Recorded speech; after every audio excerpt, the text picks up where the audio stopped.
Hello students, स्वागत करते हैं आपका हमारे यूट्यूब चैनल एएसएससी एजुकेशन पर। आज हम पढ़ने वाले हैं क्लास 12 फिजिक्स से आंतरिक प्रतिरोध का व्यंजक। ठीक है, तो आंतरिक प्रतिरोध के तीन तरह के क्वेश्चन आते हैं। जैसे कि आंतरिक प्रतिरोध का व्यंजक स्थापित कीजिए।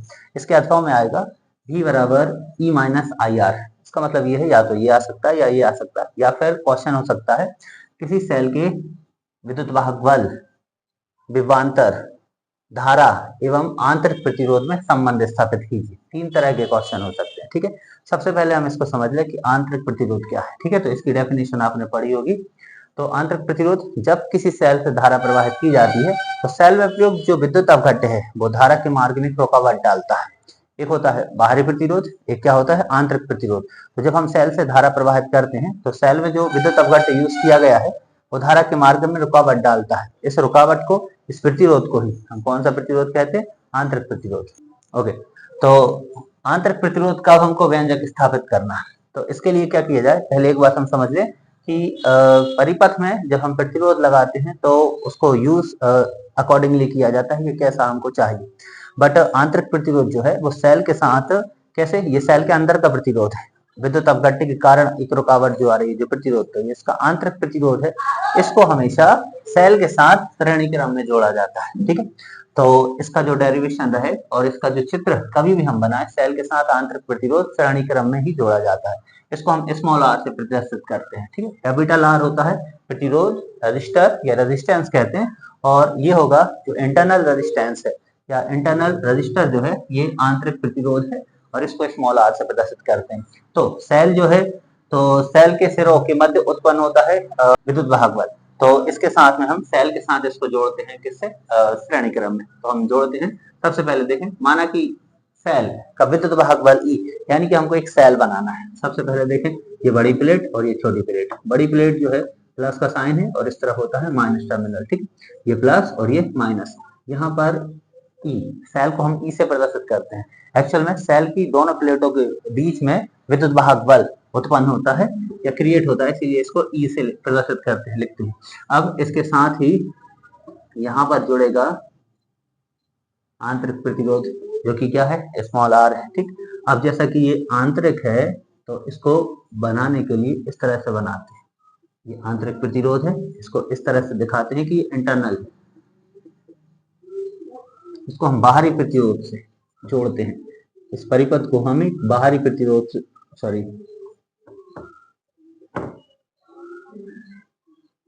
बाहरी प्रतिरोध क्या होगा? आर, इससे जोड़ देते हैं। यहाँ पर लगाते हैं कुंजी, कुंजी को के नाम देते हैं, यहाँ से इसको जोड़ते हैं। अब जब कुंजी को हम प्रेस करते हैं, स्विच होता है कुंजी, जब कुंजी प्रेस करते हैं तो परिपथ में धारा प्रवाहित होने लगती है। ठीक है, धारा हमेशा चलती है प्लस से माइनस की ओर, तो यहाँ से इस ओर धारा चलेगी। ठीक है, तो धारा को हम प्रदर्शित करते हैं किससे? आई से।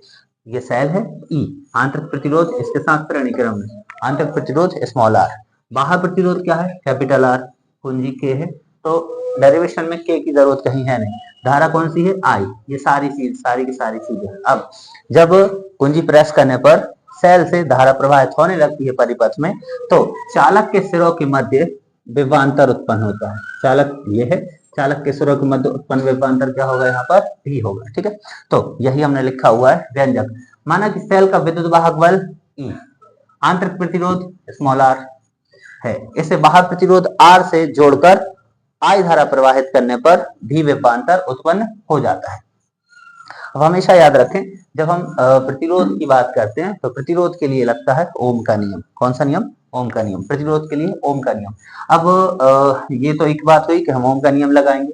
इक्वेशन बनाना है किस चीज का? तो इक्वेशन बनेगा समीकरण I का। आंतरिक प्रतिरोध का व्यंजक, मोस्ट टाइम की क्वेश्चन, तरीका सीधा सा है। इसको पहले लिखना है और ये जो डायग्राम है इसको डिफाइन कर लेना है ऊपर, फिर नीचे डायग्राम बनाना है। अब हमें याद रखना है कि हमको बनाना है I, मतलब कि धारा के दो समीकरण। ठीक है, तो धारा के कितने समीकरण बनेंगे? दो। तो सबसे पहला किससे बनाएंगे? ओम के नियम से। तो हम लिखेंगे यहाँ ओम के नियम से, ओम के नियम से। ओम का नियम, ओम का नियम क्या है? V बराबर आई आर। ठीक है। तो v बराबर क्या रहा आई आर। तो हमें अब क्या करना है, क्या करें यहाँ से, तो हमें याद रखना है कि धारा के दो समीकरण बनाना है। तो पहला समीकरण हम किसका बनाए, आई का, आई के बराबर में लेना है इक्वेशन को। तो आई और आर दोनों ही गुणा में है, तो गुणा वाली चीज कहाँ आ जाती है, भाग में या बटे में।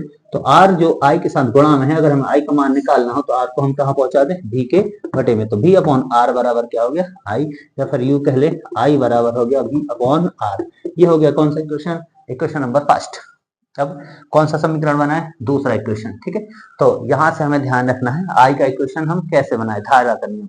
ठीक है। तो धारा का समीकरण आई के लिए दूसरा समीकरण बनाने के लिए याद रखें इसमें क्या क्या चीजें हो रही है, जो जो भी कुछ है। जैसे कि ये सेल है, ठीक है, और ये इसका आंतरिक प्रतिरोध है, एक प्रतिरोध ये है, एक प्रतिरोध यहाँ पर है। अब ये सब के सब जब एक साथ आए, एक परिपथ, एक सर्किट बना, तो सब बात की जाएगी परिपथ की। ठीक है। तो यहाँ हम लिखेंगे परिपथ का कुल विद्युत वाहक बल। परिपथ का कुल विद्युत वाहक बल क्या होता है, परिपथ का कुल विद्युत वाहक बल हम इस तरफ लिख लें ई। क्या है, परिपथ का कुल विद्युत वाहक बल ई है। ठीक है। और कहीं तो है ही नहीं, सेल, सेल है, सेल की दोनों प्लेटों के बीच में उत्पन्न होता है विद्युत वाहक बल। तो परिपथ का कुल विद्युत वाहक बल क्या रहा, ई। अब इसके बाद परिपथ में हम देखें प्रतिरोध कितने यूज हुए, एक है बाह्य प्रतिरोध और एक है आंतरिक प्रतिरोध। तो क्या किया जाए, परिपथ का हम अगर दोनों प्रतिरोधों को जोड़ दें तो निकल आएगा कुल। तो परिपथ का कुल प्रतिरोध, परिपथ का कुल प्रतिरोध, तो दोनों ही प्रतिरोध small R plus capital R दोनों को जोड़ देंगे तो ये निकलेगा कुल प्रतिरोध। तो परिपथ का आंतरिक प्रतिरोध था स्मॉल आर, परिपथ का बाह्य प्रतिरोध क्या था, कैपिटल आर। तो कितने प्रतिरोध हुए, तो दोनों को हमने जोड़ा तो परिपथ का कुल प्रतिरोध निकला small R plus capital R. इसके बाद हमको निकालना है अब धारा। तो परिपथ की कुल धारा, तो लिखना होगा परिपथ में प्रवाहित कुल धारा, परिपथ में प्रवाहित कुल धारा। तो कुल धारा का सूत्र जो है, धारा क्या होती है, आई, धारा बराबर क्या होगा, आई। तो आई बराबर क्या निकलेगा, देखें जिस हिसाब से हमने इसको लिखा हुआ यही इसका सूत्र होगा कुल धारा के लिए, कुल विद्युत वाहक बल बटे कुल प्रतिरोध। इसीलिए इनको इसी सीक्वेंस में ही लिखना है ताकि सूत्र यहीं के ही बने। यहां से लाइन खींचे तो ई बटे आर प्लस आर, यही सूत्र है धारा के लिए। तो परिपथ का पहले लिखा जाएगा कुल विद्युत वाहक बल जो कि क्या होगा, कैपिटल ई। इसके बाद परिपथ का कुल प्रतिरोध स्मॉल आर प्लस आर, फिर क्या आएगी परिपथ की कुल धारा। तो आई बराबर क्या हो जाएगा, कुल विद्युत वाहक बल बटे कुल प्रतिरोध। तो यहां हम लिखेंगे कुल विद्युत वाहक बल बटे कुल प्रतिरोध। अब आई बराबर कुल विद्युत वाहक बल क्या है, ई, अपॉन कुल प्रतिरोध क्या है, स्मॉल आर प्लस आर। तो आई बराबर, आई के कितने इक्वेशन बन गए अपने, दो।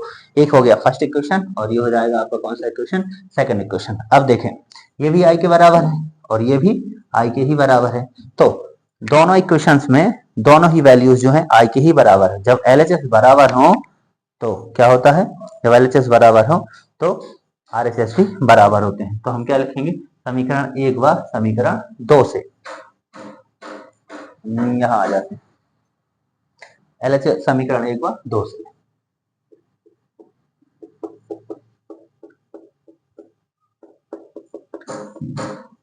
समीकरण एक व समीकरण दो से। अब यहां पर हम देखें एलएचएस बराबर, मतलब एलएचएस बराबर है तो आरएचएस भी बराबर। तो पहले लिखेंगे v अपॉन आर बराबर क्या होगा, E upon R plus R. Okay. तो अब देखें संख्याएं बटे में है और बीच में क्या लगा है, बराबर। जब संख्याएं बटे में हो बीच में बराबर लगा हो तो त्रिक गुणा बनता है। जब संख्याएं बटे में हो बीच में प्लस या माइनस लगा हो तो एलसीएम बनता है। तो यहाँ का गुणा होगा यहाँ, यहाँ का गुणा होगा यहाँ। ठीक है। तो v का गुणा होना है r प्लस आर में, तो हम त्रिक गुणा करेंगे तो ये होगा r प्लस आर बराबर r का गुणा होगा e में, तो ये हो जाएगा आपका ई आर या आर ई भी लिख सकते हैं। अब कोष्टक के अंदर दो चीजें हैं, एक स्मॉल आर और दूसरा है कैपिटल आर, और बाहर क्या है, v है। ठीक है। तो गुणा करना है तो v का होगा पहले किसमें, r में, तो हो जाएगा वी आर, फिर क्या लगेगा प्लस का प्लस। अब v का गुणा होना है इस कैपिटल आर में तो हो जाएगा वी आर कैपिटल वाला। ठीक है। और उस तरफ कौन है, ई आर, अब कैपिटल इस तरफ भी है और इस तरफ भी है, तो कैपिटल दोनों एक तरफ ले लें, यानी कि वी आर को हम क्या कर दें, पक्षांतर कर दें, दूसरी तरफ भेज दें। पक्षांतर करने पे क्या होता है, चिन्ह पलट जाता है, क्योंकि पक्ष का अंतर करना, अंतर यानी घटाना। तो वी आर को हम दूसरी तरफ लेकर जाएंगे, तो अभी है ये प्लस के, दूसरी तरफ जाने पर किसके हो जाएंगे, माइनस के। अब वी आर का हम पक्षांतर करें, दूसरी तरफ पहुंचेगा, हो जाएगा वी आर। अब क्या किया जाए, हमको निकालना है आंतरिक प्रतिरोध का व्यंजक, और आंतरिक प्रतिरोध को किससे प्रदर्शित किया है, स्मॉल आर से। तो स्मॉल आर यहाँ बचाना है, वी को कहाँ पहुंचाना है, नीचे, ठीक है। तो यहाँ पर पहले क्या कर दिया जाए, आर बराबर, या एक दफा और लिख सकते हैं, आर को कॉमन निकाल ले, तो हो जाएगा यहाँ पर आर बाहर, ये बचेगा यहाँ पर ई माइनस भी।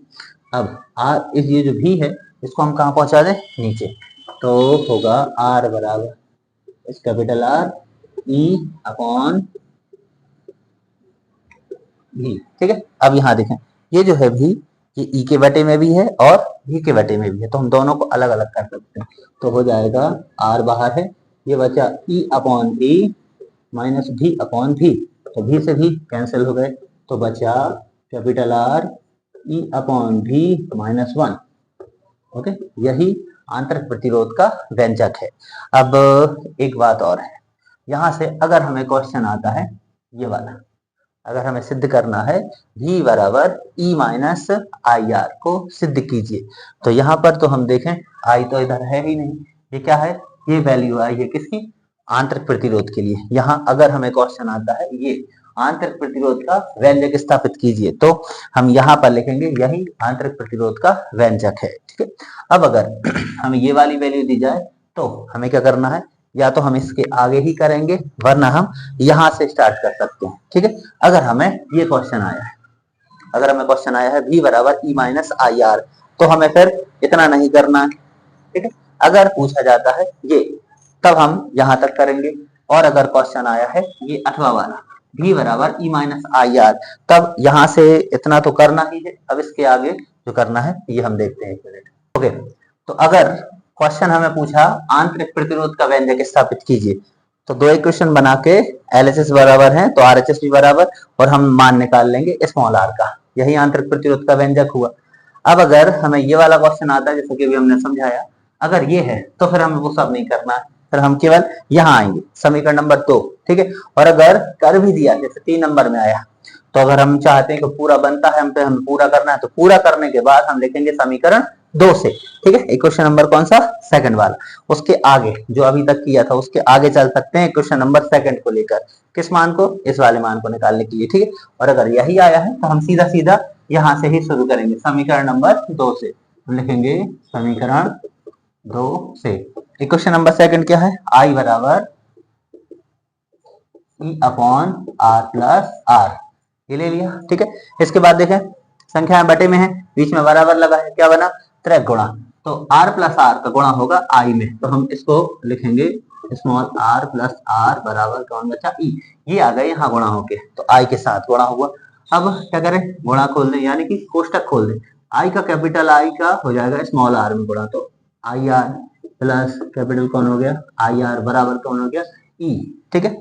अब ओम के नियम से हम क्या जानते हैं, V बराबर आई आर, ठीक है।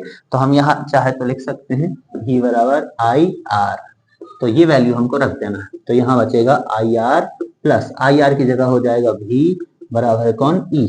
हम इक्वेशन देख ले, हमको चाहिए V बराबर E माइनस आई आर, यानी कि अगर हमें इसके बराबर निकालना है इक्वेशन को, तो आई आर को दूसरी तरफ भेजना है, यानी कि इसका हम क्या कर सकते हैं, पक्षांतर। तो इसका हम पक्षांतर करें, तो पक्षांतर में क्या होता है, पक्ष का अंतर, जो भी चीज यहाँ है जब उसका हम पक्षांतर करेंगे तो उसका चिन्ह जो है पलट जाता है या बदल जाता है।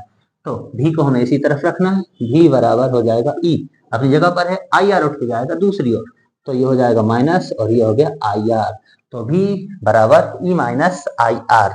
अब अगर हमें यही दिया गया था कि इसको सिद्ध करना है, तो हम लिखेंगे अतः यही अभिष्ट व्यंजक है, या फिर यह सिद्ध हुआ। और अगर अगला वाला जो तीसरा क्वेश्चन जो हमने बोला है, जो अभी हमने लिखा नहीं है, क्या है, सेल के विभवांतर, विद्युत वाहक बल, धारा या प्रवाहित धारा एवं आंतरिक प्रतिरोध में संबंध स्थापित कीजिए। तो अब हम यहाँ ये लिख सकते हैं, यही सेल के विभवांतर, विद्युत वाहक बल, प्रवाहित धारा एवं आंतरिक प्रतिरोध में संबंध है। Okay, thank you.